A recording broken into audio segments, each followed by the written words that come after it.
y vamos a hacerle una entrevista. Ha tenido que ser virtualmente, pero espero que salga todo bien. Bueno, vamos a empezar con la primera pregunta. ¿Cuándo empezó a escribir y por qué? Pues acabo de terminar ahora un libro en la que la protagonista es es una escritora y todos los periodistas le preguntan cuándo empezó a escribir y por qué. Y ella contesta, a los 40 años y porque me volví loca. Y esto es un poquito la explicación.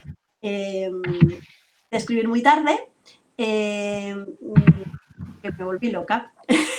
No me volví loca, pero sí que es verdad que había hecho ya muchas cosas, que es lo que hacemos los mayores, vivir mucho. Y como me había hartado ya de todas las cosas que había hecho, me apeteció hacer algo creativo, hacer algo bonito y empecé a escribir. Y no sé, podía haberme dedicado a otra cosa y lo que nunca imaginé es que acabaría pues en una editorial muy grande y vendiendo muchos libros en muchos países, pero bueno, esas cosas no se planean, esas cosas pasan. Yo realmente lo único que quería era hacer algo distinto y contar historias.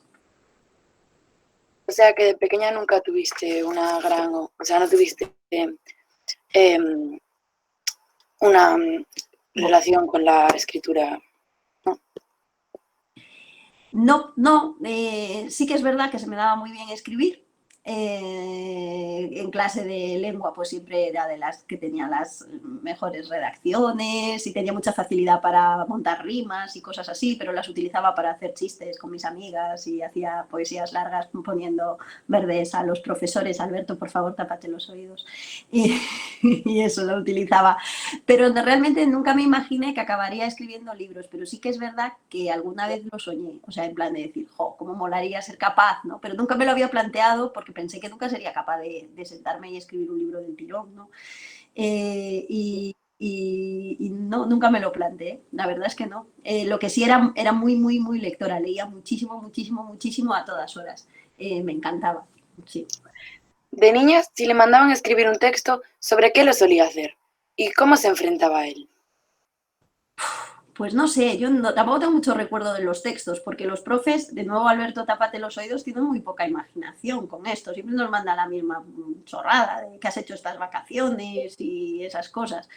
Sí cuento, por ejemplo, que la primera vez que escribí un relato que me gustó mucho fue en lo que sería el equivalente ahora, déjame contar, cuarto de la ESO, que hice un relato de una niña que vivía en las estrellas. Aunque suene a cuento infantil, salió un cuento bastante maduro que a mi profe le gustó mucho, a mi profe de literatura, que es un señor de casi 90 años, bueno, 90 no, de casi 80, perdón, que tiene 70 y muchos años, que aún vive y que me sigue en redes sociales, es muy activo en redes sociales, era un cura, porque yo iba a un cole de curas, el padre Simón, y le había gustado mucho y en aquel momento me dijo que era un texto de gran madurez y que se parecía mucho al Principito. Yo no había leído el Principito y a raíz de eso leí el Principito y bueno, salvando las distancias porque Saint-Exupéry es un maestro, sí que es verdad que tenía muchos puntos de conexión sobre lo bien que podemos reflexionar viendo las cosas desde fuera, que al final el Principito es lo que hace, como está fuera de nuestro mundo nos radiografía muy bien porque nos ve desde fuera. Y creo que fue la primera vez que escribí un texto que me gustó mucho, pero tampoco es que no me daba por escribir. Sí que es verdad que decía, cuando leía mucho a Agatha Christie, decía, cuando sea mayor voy a escribir, si alguna vez escribo una novela sería una como esta. Y al final no lo hice con el primer libro, pero lo hice con el cuarto, que lo hice con Belleza Roja. Así que sí que, pero no tenía muchas ganas de escribir cuando era pequeña. ¿Y relees las obras que hacías de pequeña? O sea, por ejemplo, esta. ¿Las relees? No, porque no lo tengo, quiero decir, lo recuerdo, pero no, daros cuenta que nosotros no vivíamos en un universo digital, teníamos todo en papel y además yo me he mudado muchas veces, porque yo vine a vivir del País Vasco a Galicia y ahí ya perdí pues todos los recuerdos prácticamente de mi infancia. Y no guardo nada. Y sí que tengo un montón de cartas, guardo un montón de cartas y un montón de cosas que escribía con mis amigas, incluso esas poesías chorras, pero me da una vergüenza loca leerlas de nuevo. Pero no era ni de hacer poesía, hacer diarios, ni no era yo muy de esas cosas. ¿Qué escritores o escritoras fueron los que más le marcaron en sus comienzos y por qué? Además, ¿qué influencia tuvieron en su forma de escribir? Pues mira, cuando yo era pequeña empecé leyendo muchísimo, bueno, a escritores de literatura infantil, que en aquel momento pues era sobre todo Enid Blyton, que nos gustaba muchísimo, todas las colecciones de Alfaguara, esos libros naranjas que nos encantaban. Y luego, por ejemplo, os he nombrado a Agatha Christie, que fue cuando empecé a leer, pues eso, cuando empecé con 10, 11 años. Ya en la adolescencia me gustaba muchísimo, pues Stephen King, por ejemplo, es un escritor que me marcó muchísimo. Y luego ya de mayor ya empecé a leer esos libros rollos que a la gente joven no os gustan nada, pero a los adultos nos gustan más. Sí tengo que decir que fui muy poco precoz, quiero decir que no fui de esta, siempre leía lecturas de mi edad o más para abajo, no me gustaba mucho, quiero decir, nunca he sido una muy madura leyendo, ¿no? Y ahora sí de mayor, pues los que más me gustan es un escritor de relato que se llama Raymond Carver, que es un escritor americano que me gusta muchísimo, y me gusta también mucho García Márquez. Y más que ser escritores que me hayan influido en mi forma de escribir, sí tengo que decir que el hecho de haber empezado haciendo microrrelatos y leyendo mucho microrrelato ha hecho que mi forma de escribir, cuando escribo incluso novela larga, sea distinta, porque es que como estoy acostumbrada a hacer historias grandes y meterlas en pequeñito, al final cuando hago una novela, aunque tenga 400 páginas, acabo haciéndolo todo muy pequeñito. Los capítulos son pequeñitos, no describo mucho a la gente, ni los lugares, por eso que la forma, más que influirme en la forma de escribir un escritor, ha sido un género que es el microrrelato el que me ha influido a la hora de escribir novelas.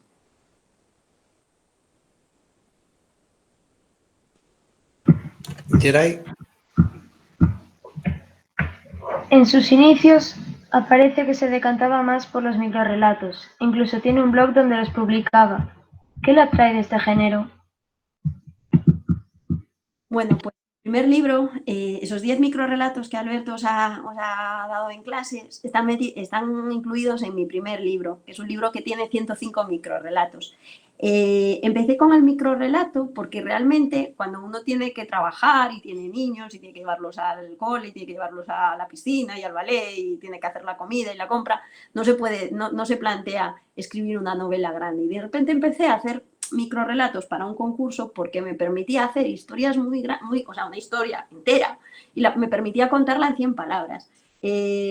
Es un error pensar que hacer un microrrelato por ser corto es más fácil que hacer una novela larga. Una novela larga, en realidad, lo que te da es mucho más trabajo, muchísimo más tiempo, pero realmente es mucho más fácil contar una historia en una novela larga que en un microrrelato, porque escribir una historia completa en poquitas palabras es muy difícil. Entonces empecé haciendo microrrelatos por una cuestión de tiempo, porque me permitía empezar algo y acabarlo de forma completa. Y además, pues como lo dedicaba para participar en concursos, los colgaba en el blog, me resultaba muy, muy agradable. Lo que pasa sí que es verdad que luego, como soy una gran admiradora del género, sigo comprando muchos libros de microrrelato, voy a todas las reuniones de microrrelatistas que se hacen en España, nos solemos juntar una vez al año en una ciudad. El año pasado vinieron todos los microrrelatistas de España a Santiago de Compostela. Y este año tocaba en Oviedo, pero se ha suspendido por el tema del coronavirus. Y no sé si será en octubre, pero nos solemos reunir una vez al año. Y realmente es un género que me sigue gustando muchísimo, porque me parece que es el género más difícil de escribir seguro, y porque me parece que es un género que exige que los lectores, que sois vosotros, seáis muy inteligentes e interpretéis lo que el escritor ha querido decir, porque como no lo dice todo, que no puede, que no tiene espacio, pues obliga a los lectores a ser muy listos, a prestar mucha atención, a interpretar y a pensar qué quiso decir el escritor. Y en ese sentido es un género que me gusta mucho y de vez en cuando sigo escribiendo, pero ya cada vez muy poquito porque sobre todo no me queda tiempo. Sí que no me queda tiempo. La verdad es que el tiempo no se puede estirar como la plastilina, ¿no? Llega un momento que ya no da más. Hablando de su blog, ¿qué acogida ha tenido esta forma de comunicarse en sus lectores? ¿Qué diferencias hay con la literatura publicada en papel?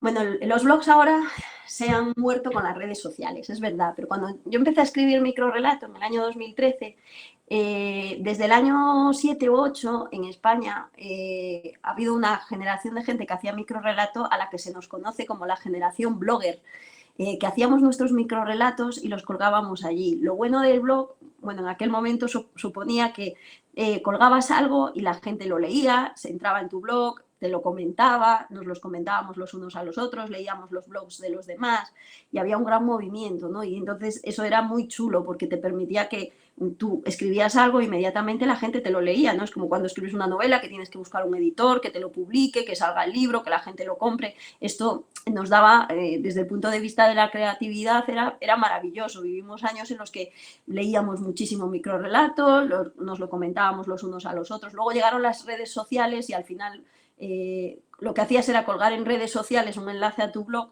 y la gente ya comentaba en las redes y al final las redes se comieron a los blogs, pero sí que es verdad que siguen ahí con nostalgia. Hoy leía en Facebook que es esa red a la que la gente joven no entráis nunca, que es de viejunos.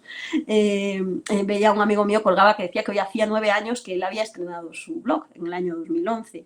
Y bueno, fue una experiencia súper bonita, ¿no? Para mí supuso el primer contacto con gente que me leyó alguna vez y al final, no os equivoquéis, evidentemente los escritores queremos que nos paguen, igual que todo el mundo cuando trabaja, pero esto va más que de dinero, va de contar historias y de encontrar a alguien que te las lea o las disfrute, y en ese sentido el blog era el canal ideal, en ese momento lo fue. ¿Qué proceso hay que llevar a cabo para escribir un microrrelato? ¿Podría describirlo en detalle? Pues cada persona tiene su poción mágica, pero yo os voy a decir, para mí lo principal es la idea. O sea, que de repente se te ocurra una idea distinta, una forma de ver la realidad, que se te ocurra una historia pequeña, y lo que hago a partir de entonces yo es pensarla. De verdad que yo no tardo mucho en escribir, pero igual un microrrelato me puede rondar en la cabeza, no sé, por ejemplo, uno que habéis leído estos días, Querida Laura, ¿vale? Querida Laura, que es la historia de una madre que le escribe a su hija una carta, cuando llegáis al final os dais cuenta que estaba malita y que seguramente se vaya a morir. Esa historia, pues a mí se me ocurrió una vez que fui con mis amigos a subir, a hacer una ruta de montaña por los Ancares, y era una ruta larguísima. Pues durante todo el camino iba concentrada en la historia, iba pensando en qué 10 consejos le dejaría yo a mis hijas si estuviera en esa situación, y mientras venía en el coche los venía y al final acabé anotándolos en el móvil, pero al final es un proceso de pensar mucho, y cuando ya me siento a escribir ya sale como de corrido. Y luego sí que es verdad que hay que reescribirlos, cambiar una palabra de sitio. Yo siempre digo que para mí el microrrelato es música, hasta que suena bien en mi cabeza no lo doy por acabado, ¿no? Es un proceso, pero lo primero yo creo que es la idea, que se te ocurra una idea, y para que se te ocurran ideas, lo que yo siempre digo es que hay que hacer es observar.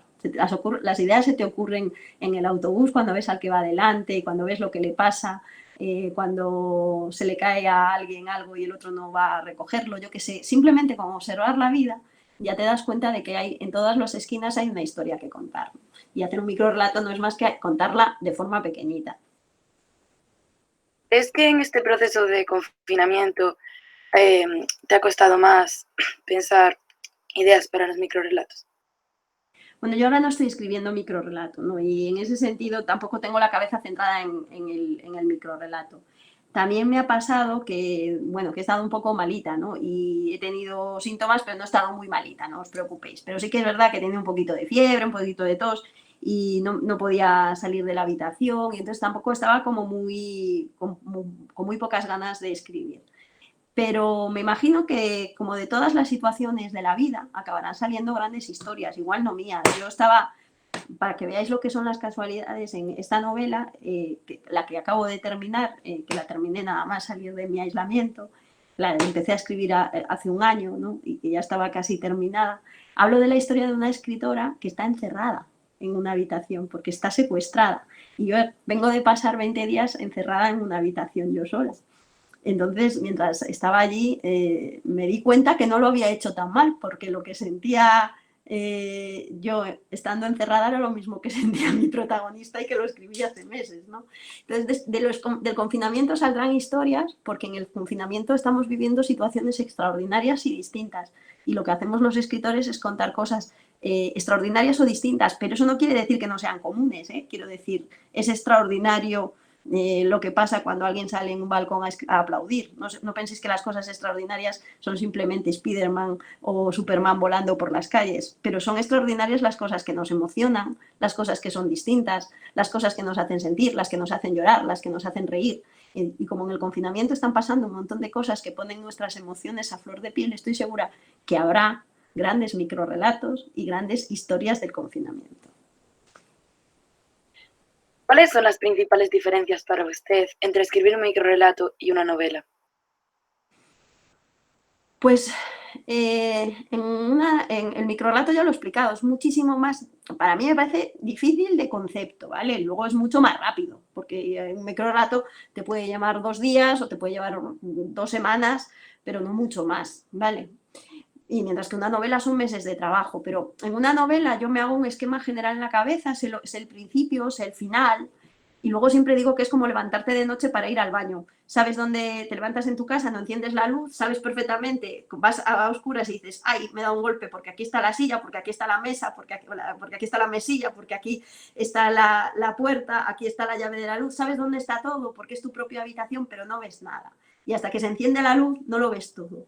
Con las novelas a mí me pasa igual. Yo tengo toda la historia en la cabeza, sé el principio, sé el final, sé lo que va a pasar. Si es de asesinato, sé quién es el asesino o la asesina, lo sé todo, pero no sé cómo es hasta que me pongo a escribirlo, porque ese proceso sí que es verdad, los detalles. Pero al final es ir acompañando a esos personajes, ir escribiendo poquito a poco, cada día un capítulo pequeño o cada día 2, para ir formando una historia grande que tienes en la cabeza, mientras que el microrrelato simplemente, como tienes menos tiempo y menos espacio, solo tienes 100 palabras o 200, lo que quieres es sorprender al lector. Entonces, es muchísimo más importante todo. Quiero decir, el lenguaje está mucho más escogido, tiene que ser todo más preciso, es una labor como más de cirujano. Hay que intentar dar una sorpresita al final, hay que intentar sorprender. En las novelas pasan cosas más normales, quiero decir, en una novela tú cuentas cómo tu protagonista se levanta, desayuna, toma café, todo eso en un microrrelato no lo puedes contar. Lo contarías si desayunara, no sé, sesos de mono o algo así, quiero decir, si fuera algo que fuera fundamental, pero si no, todas esas cosas sencillas no las cuentas, ¿no? A mí el microrrelato es un género que me gusta muchísimo por eso, porque al final estás jugando con la sorpresa que le vas a dar al lector y si eres un buen microrrelatista logras sorprenderlo un montón de veces. ¿Qué es lo que más le gusta y lo que más detesta de escribir un microrrelato? ¿Y por qué? Lo que más me gusta del microrrelato es cuando os dije antes que para mí el microrrelato era música, ¿verdad? Cuando estoy buscando una palabra, una estructura, la forma, la frase que cierra, bueno, pues cuando lo encuentro, siento que todo hace clac, que todo encaja en mi cabeza, es como si fuera un puzzle, como un engranaje, y de repente siento que todo encaja y es como música celestial. Ese es el momento grande del microrrelato, cuando tú lo ves y dices, ya no lo puedo mejorar. Que eso en un microrrelato pasa, en una novela es más difícil porque en 400 páginas seguramente la podríamos seguir escribiendo siempre podríamos mejorarla, pero en 100 palabras no. Hay un momento en que sabes que este microrrelato ya no lo mejoras más. Y lo que más detesto es cuando sé que quiero decir algo y no encuentro la palabra exacta. Y bueno, tengo mis trucos, tengo palabras que... Hay una página maravillosa que se llama ideasafines.com.ar, que es argentina, en la cual de repente pones tormenta y te salen 1500 palabras relacionadas con las tormentas. Y malo será que buceando ahí no encuentres la que te falta, ¿no? Pero sí que es verdad que a veces es un poco eso, estás buscando la palabra...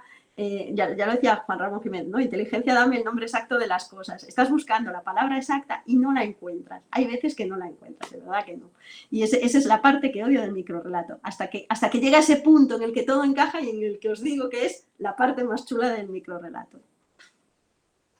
¿De qué manera le ha ayudado a usted leer para después escribir? ¿Y cómo cree que nos marca a nosotros a nuestra edad?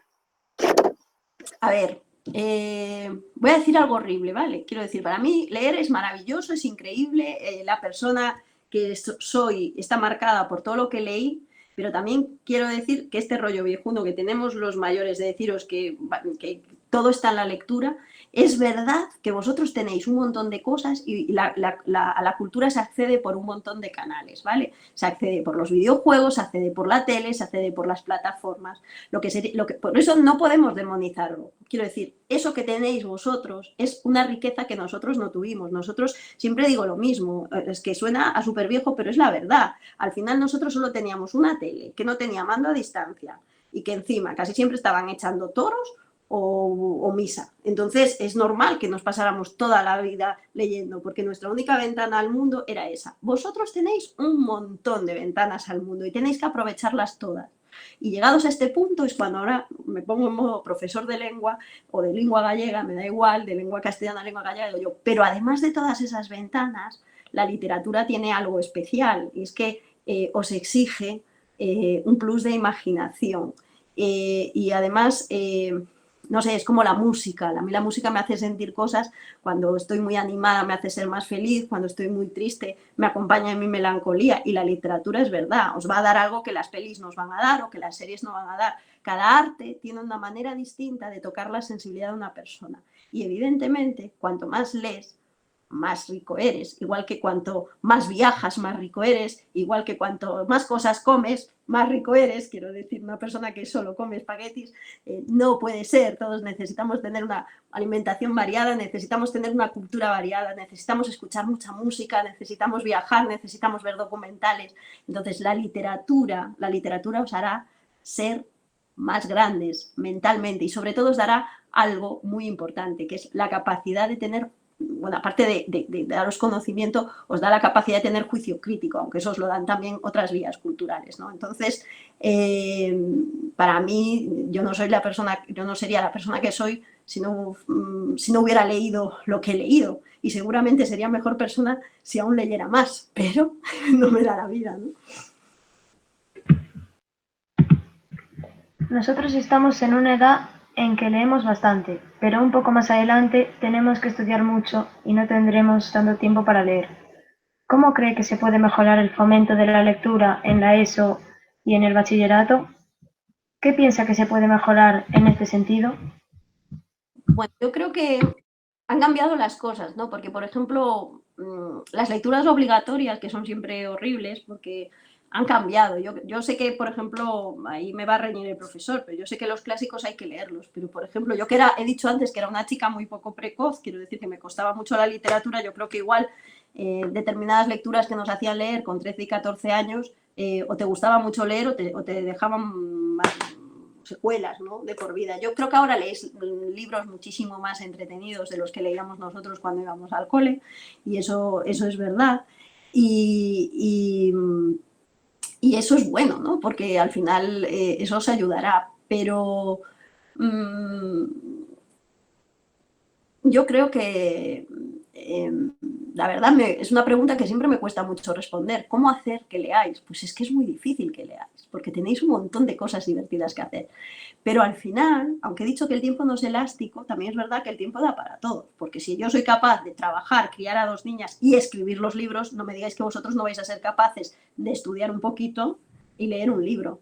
Al final tenéis que ser conscientes de que no lo sabéis todo, y eso es un ejercicio que es muy difícil de asimilar. Cuando tenéis vuestra edad os creéis que lo sabéis todo y no lo sabéis todo, y ser conscientes de que la lectura os hará pasarlo mejor, os acompañará siempre y será un buen aliado, ¿no? Pero no tengo la llave mágica de cómo hacer que leáis más que agradecer a los profes, que sé que cada vez eligen lecturas más entretenidas, porque yo soy de las que opino que a vuestras edades hay que leer cosas entretenidas, que os ayuden a despertar la imaginación, que os ayuden a desear abrir un libro, que os gusten, básicamente.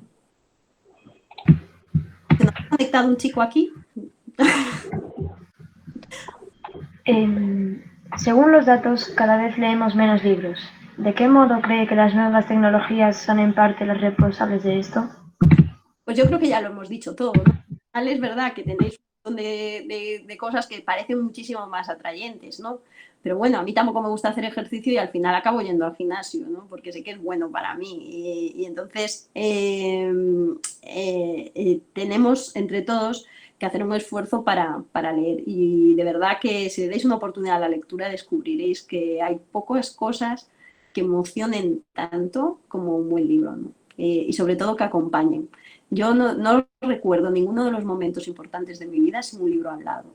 El otro día, cuando conocí a Domingo Villar, que es un escritor muy famoso, estuve con él en Madrid, estuve comiendo con él y le decía, cuando me leí tus 2 primeros libros, mi hija estaba en la UCI enferma.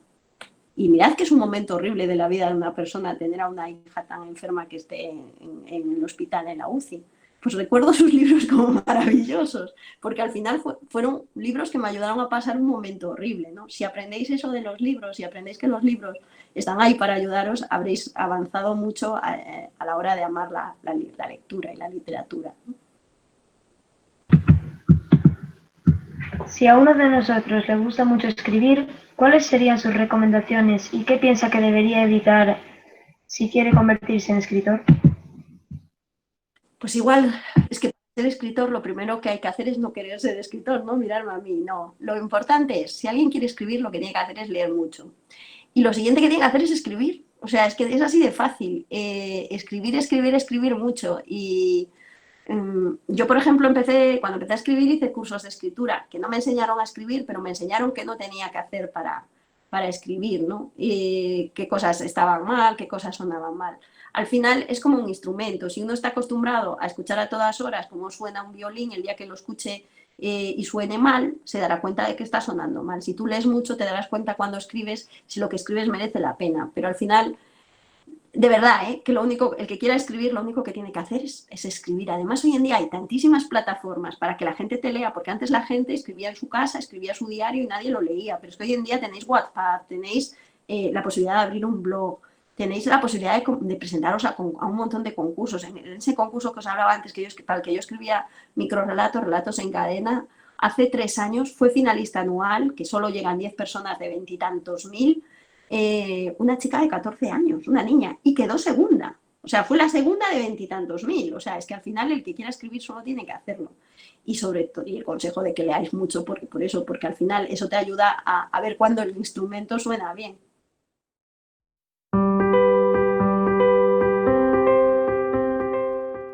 Hola, Arancha. Hola Manuel, ¿qué tal? Vale, bien, bien. ¿Qué supuso para usted el cambio de microrrelatista a novelista? Pues hice muchas trampas, pero muchas, ¿eh?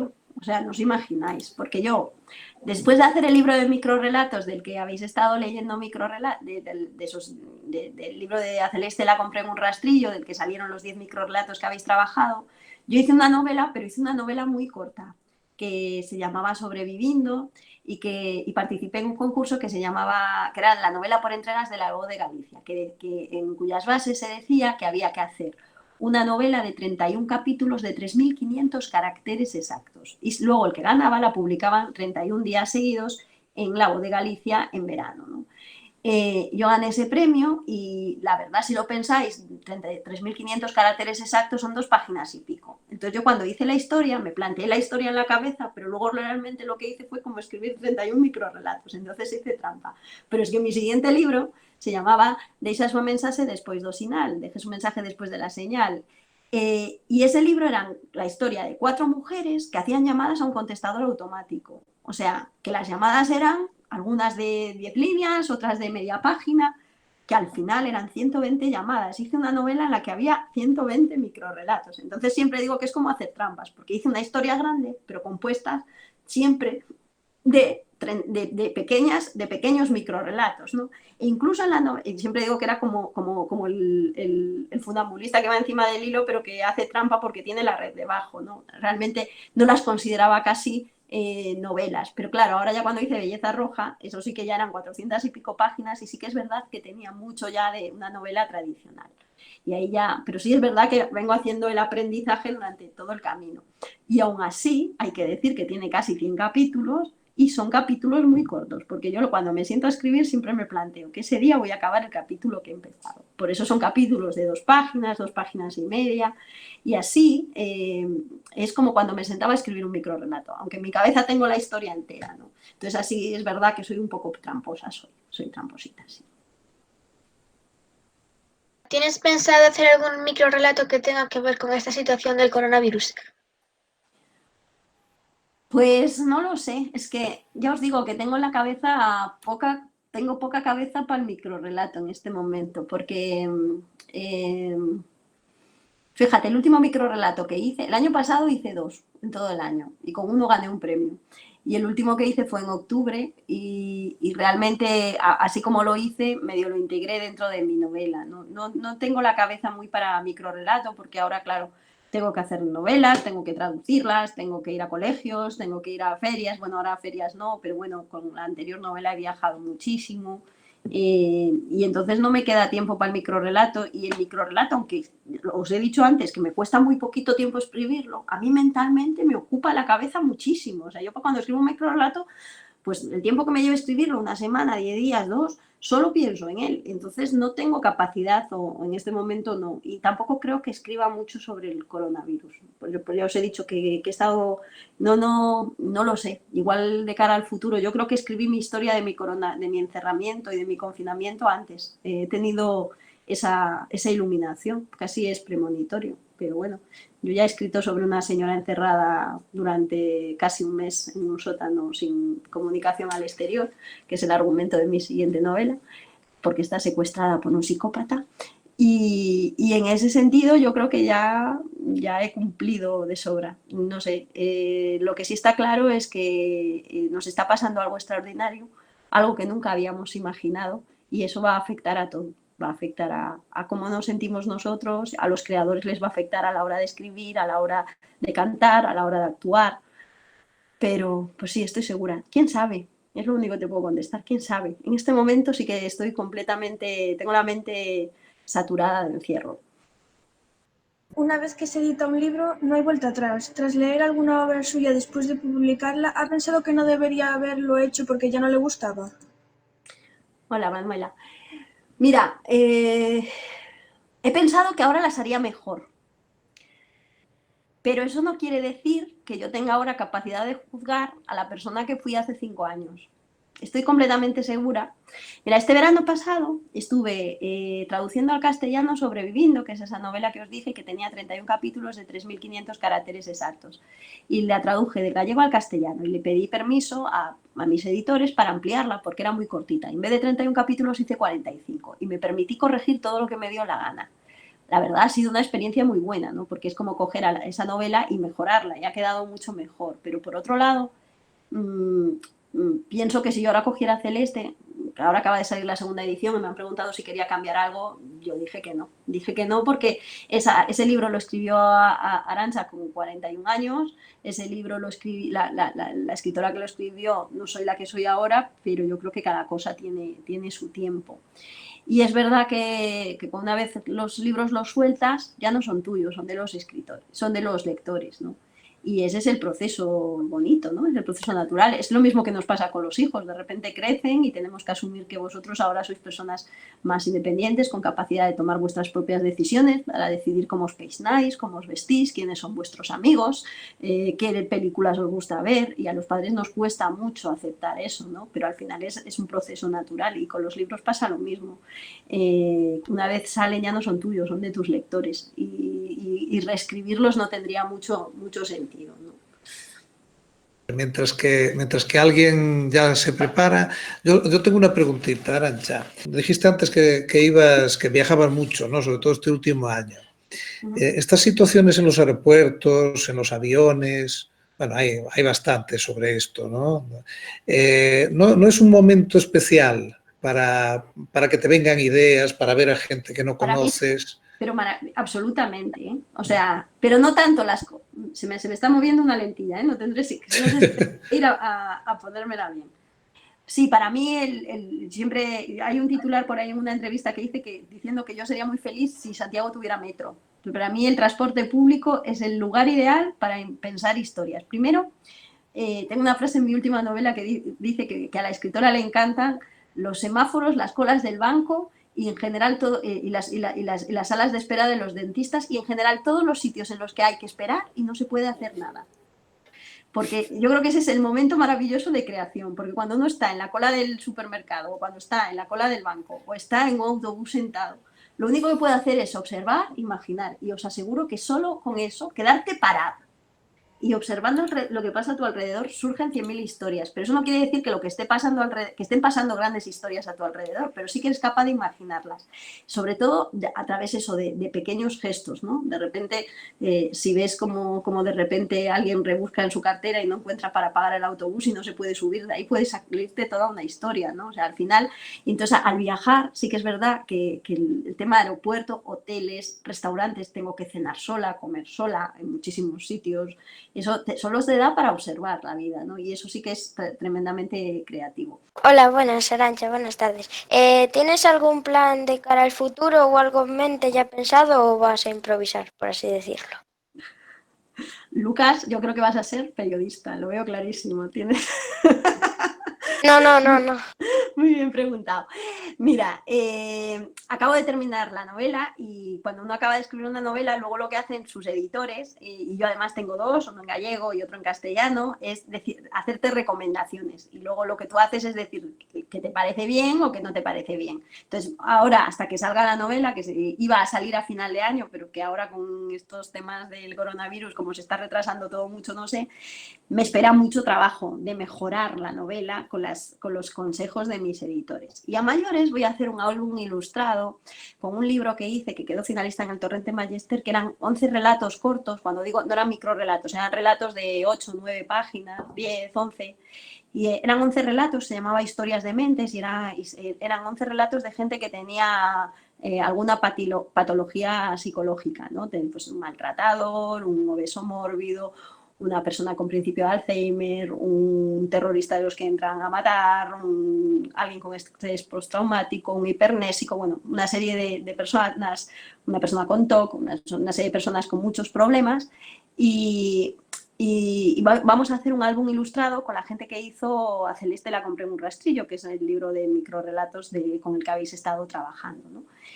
Y entonces tengo que traducirlo también porque estaba escrito en gallego, tengo que también mejorarlo. Entonces este es el plan, ¿no? Vengo ahora de pasar 7, 8 meses escribiendo la novela, que es muchísimo trabajo, porque cuando escribes una novela, yo cuando escribo una novela no puedo parar de pensar en eso. Voy por Santiago y digo, ay, mira, aquí está la comisaría donde trabajan Abad y Barroso. Y voy al bar y digo, aquí tomaron un café un día. Y entonces me paso todo el día pensando en la novela y mis hijas me dicen que soy súper pesada, que bueno, soy súper pesada. Pero bueno, es verdad que al final te pasas, es una época de creación, pero después de la creación pura viene la parte de trabajar y de mejorar para que todo esté muchísimo mejor. Yo quería saber si, como ya nos contó, en los lugares en los que se inspira, eran aquellos lugares en los que teníamos que esperar, en qué se fija y en qué se inspira principalmente. Por ejemplo, en las escuelas se inspira. Gracias, Martina. Pues eso, al final yo pienso que cada persona encierra una historia. Un escritor, siempre digo que no es más que una persona que observa, pero que además luego cuenta las cosas de manera distinta. Hay un microrelato de un escritor que se llama Julio Cortázar, que habla de cómo las gotas de lluvia resbalan por una ventana. Algo que es muy normal. Todos nosotros hemos visto a un montón de veces la lluvia resbalando por las ventanas. Pues él lo cuenta tan bien que hace que ese relato sea maravilloso, ese microrelato, y nos parezca que es la primera vez que estamos observando eso. Entonces, al final, nunca sabes. Yo siempre digo que, y eso lo vamos a ver ahora cuando entremos en la fase de taller, y lo habréis visto también con vuestro profesor, en el microrelato jugamos mucho a ver las cosas desde un punto de vista que no sea normal, ¿no? Además, lo normal no interesa, lo normal es lo que tenemos en todo momento a nuestro alrededor. Por eso es importante darle la vuelta y ver las cosas del revés. Y por eso te digo, eso es lo que me inspira, las historias. Pero también es verdad que a mí me gustan las historias basadas en cosas normales, ¿vale? En gente que limpia, cocina, coge el autobús, va a la peluquería. Me gustan las historias de gente normal. Luego hay escritores que hacen historias maravillosas, pues de Juego de Tronos o del Señor de los Anillos, pero a mí no son las historias que me inspiran. A mí me inspira la gente normal de todo, aunque luego yo cuente las cosas de forma menos normal.